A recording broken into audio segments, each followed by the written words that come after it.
Welcome back, my friends. This is Walger's General Services in Las Vegas, and I'm your Uncle Brian. Today, I'm going to show you how to change out a slip-on style tub diverter spout. But I'm not just going to show you how to replace it. I'm going to show you how to upgrade it to a better style for cheaper, and that will be a lot easier to install. And as usual, I'm going to show you the easy way, I'm going to show you the right way, and yes, I'm going to show you the Walger's way.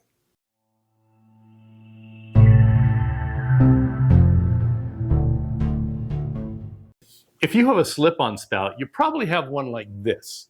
It slips onto the copper stub out that comes out of the wall and tightens down with this little Allen head screw here on the bottom. Now this one's kind of crusty because I just took it off. Now not only is this a pain to get to because you can't see the screw and it's on the bottom, but it'll also ruin your copper pipe. Today, I'm going to replace this one with this diverter spout from Mix-It. Now this is also a slip-on style. Now this one should never be used. In fact, the only place this should go is right here. Now, if you want to know why that one is a horrible spout to use, at the end of this video, I'll have a link for the video where I go over why that one belongs in the trash can. I'll also go over why this one by Mix-It is probably the best functioning style available. Now, this video is just about how to replace a spout. And once you know how to do it, then you can watch that next video explaining why you shouldn't use, well, that one. So let's jump into it. First, you need to loosen that Allen head screw that's on the bottom of the spout. You know, the one that's hard to get to. Here's an Uncle Brian exclusive tip coming at you. Using your phone in selfie mode makes it easy to see the Allen head screw, so you're not fumbling around trying to get that Allen wrench in there. You're welcome. Once it's loose, just twist and pull the spout off. Clean off any old caulking left on the wall so the new spout can slide all the way on.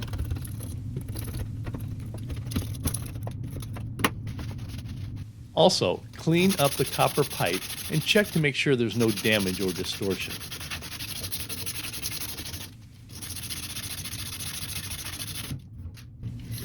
For the new Mix-It valve, the stub out coming out of the wall cannot be any longer than 2.5 inches. Now I'm good here at just over 2 inches. But if you have to cut it back, use a pipe cutter for copper pipes and make sure to ream and deburr the end after cutting.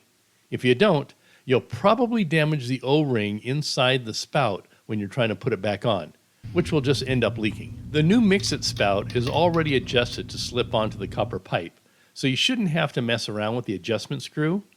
Now, if you have to loosen it a bit, be careful not to loosen it so much that the screw comes out. Sometimes it's a real pain to get back in. Then just twist it while you gently slide it on. Once it's fully seated against the wall, align it straight and tighten the screw on the side to secure the spout. All you need is a flathead screwdriver.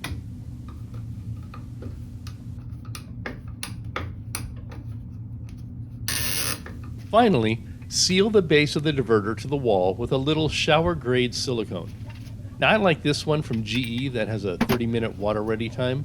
The standard one may take several hours before you can submit it to water. Now there's also a clear version, just in case you don't have white walls. Give it a test once you're finished, just to make sure it's not leaking out the back. That's one of the reasons you don't silicone it all the way around.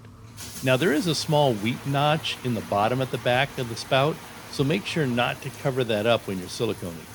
If water leaks out the back, you need to fix it immediately, because that means water could be traveling down that copper pipe into your wall, which will just cause all kinds of water damage and mold. That's all there is to it. Pretty simple enough, right? Then just clean up any mess, and once the silicone is set, enjoy a nice relaxing shower with a well-sealed diverter spout. Now, if you want to know why I say that one belongs in the trash and why this one by Mix-It is one of the best on the market, that video I promised you explaining why you shouldn't be using that one will pop up here shortly. Yeah, right over there. Also, don't forget there's Walger's merchandise now available, and I'll put a link to it below, along with links to the rest of the materials I use in this video and to this spout. Not to that spout, though. And if you go to my merchandise link on my website, it'll tell you how you can win free Walger's merch. Now, if you have any other brands of positive shutoff spouts like this Mix-It that you've used that work really well, let me know in the comments down below.